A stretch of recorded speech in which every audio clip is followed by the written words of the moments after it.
Ban thiang har sana hoi kom cha ngak ta le buang rau chanu le pha chan khi chia ti le tho sana kan him na mi sual mi pal cha kan din nak si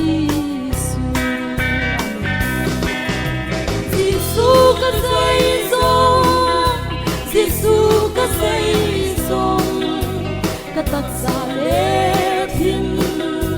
lung kharau dam na thin lung ke puai cha dem tu si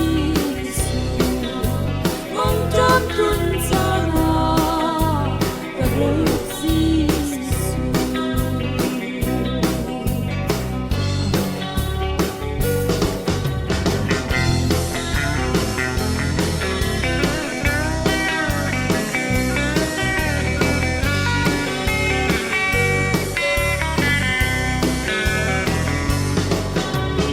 nào ta mi na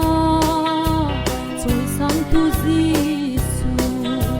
mi sút mi na cha kan phim nak Giêsu thì na khor quang chu dòng a kan him na ka cha tu khai cha chu Giêsu a si Giêsu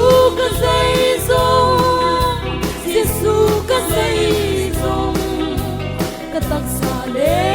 thin lung kharau dam na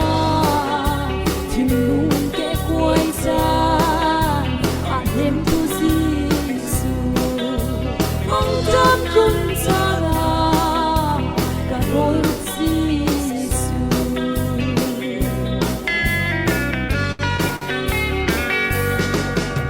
nu le pa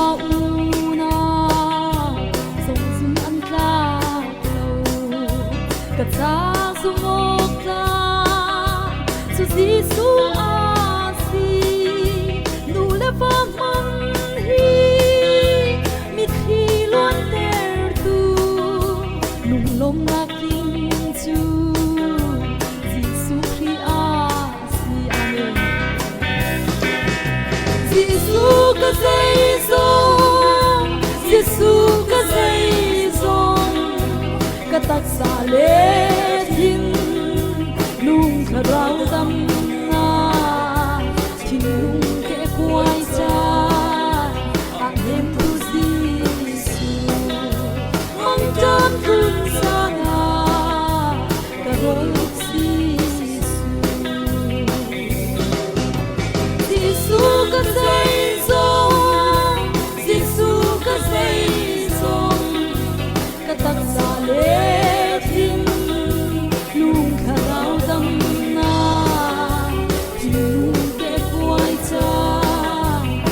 hem tu Giêsu mong tan kun sa ra ka roi Giêsu Giêsu ka say song Giêsu ka say song amen ul panin ka chona kam pek pek au se kai lo